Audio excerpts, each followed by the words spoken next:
Mr. Speaker, before I begin, I just would like to point out to my colleagues that I don't want them to be under the misimpression that somehow this Republican leadership is somehow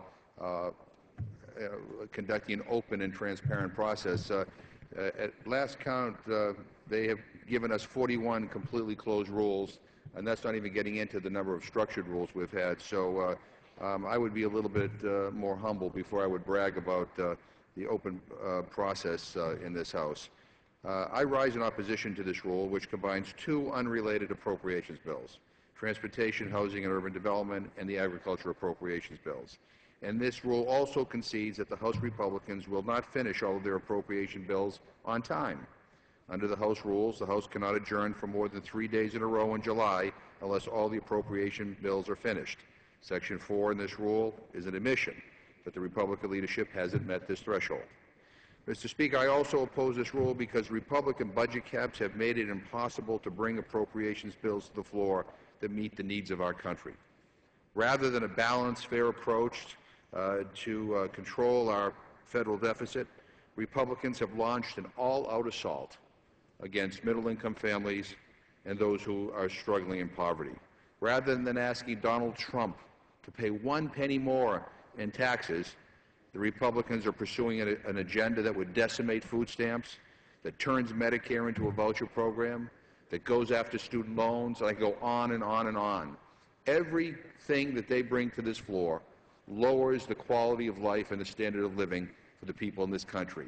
This Congress should be about lifting people up, not putting people down. And yet the bills that get brought to this floor time and time again are all about putting the American people down.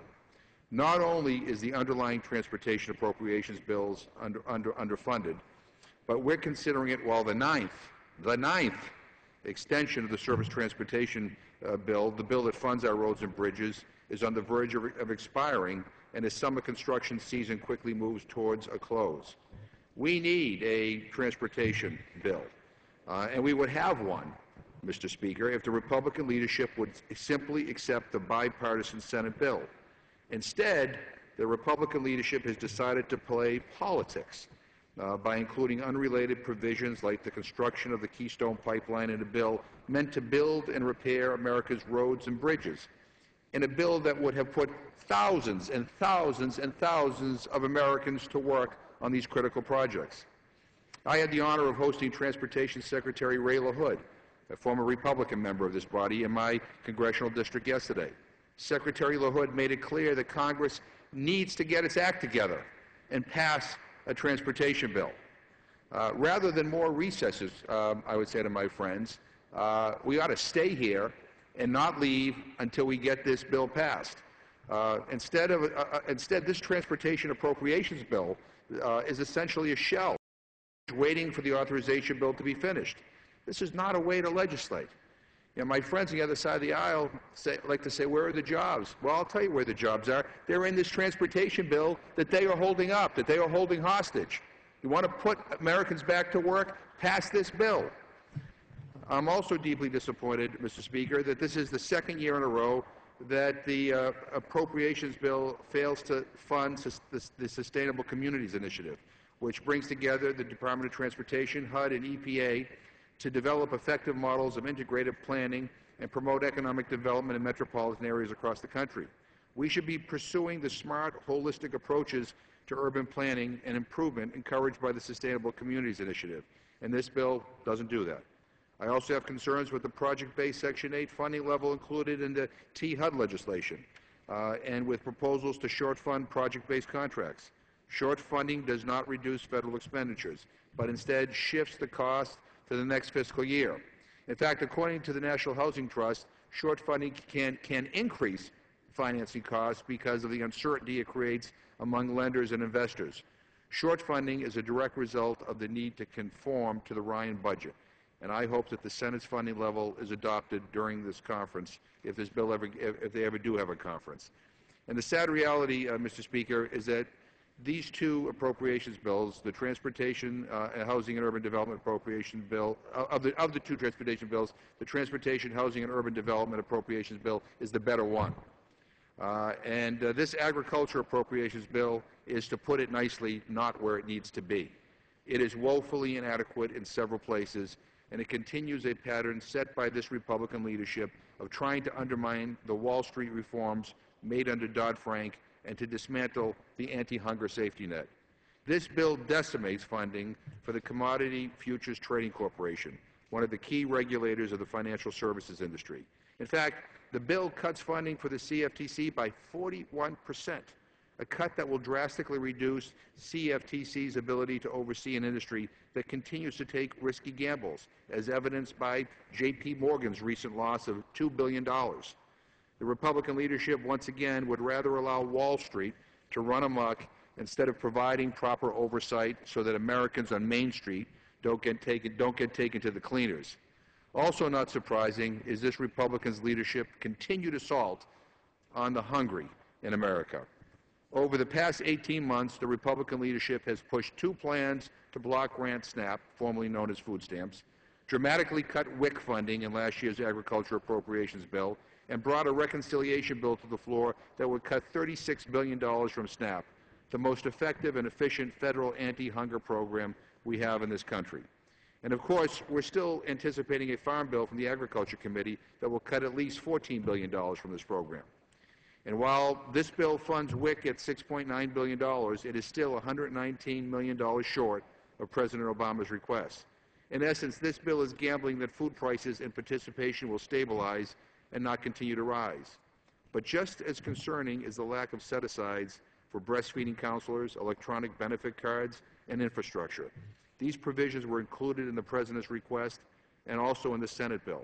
They should not be excluded from the House version. The other problem with the WIC language is the provision dealing with white potatoes. For the first time, Congress is mandating that white potatoes be included in the WIC food package.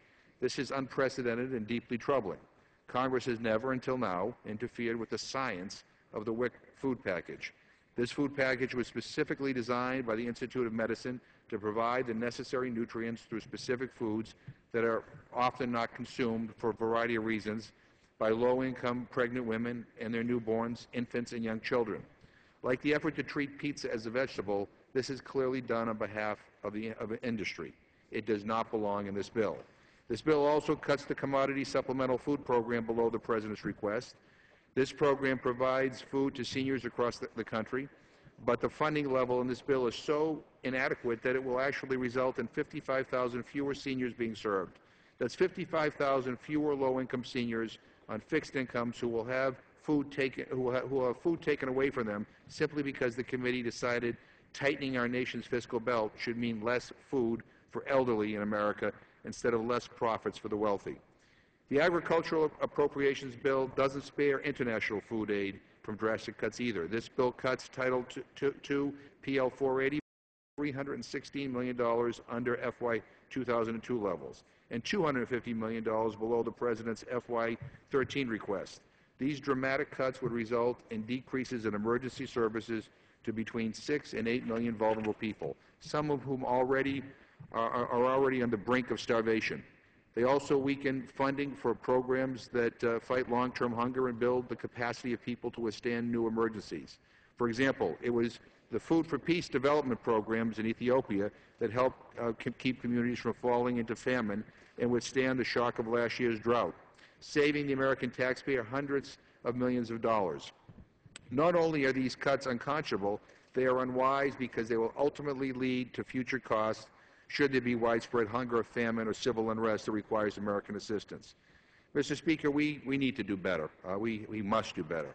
We need a surface transportation bill that actually puts Americans back to work. I ask again my Republican friends to stop holding the Senate bill hostage, bring it to the floor, let us have an up or down vote on it, let us pass it, get people back to work. We need to ensure that Wall Street doesn't once again run unchecked. And we need to guarantee that we don't let Americans go hungry during these difficult economic times. The Republican agenda, is quite contrary to where I think the majority of Americans are. And we're seeing that agenda, that radical right-wing agenda, at work in these appropriations bills. I'll just close with this. Mr. Speaker, my colleagues on the other side like to talk about numbers all the time. Well, I like to talk about people. I got elected to Congress to help people. And as I said at the beginning of my remarks, the agenda by this Republican majority is all about putting people down. We should be about lifting people up in this country. We can meet our budgetary challenges without lowering the standard of living for the people of this country. And with that, Mr. Speaker, I urge my colleagues to reject this rule, and I reserve the balance of my time.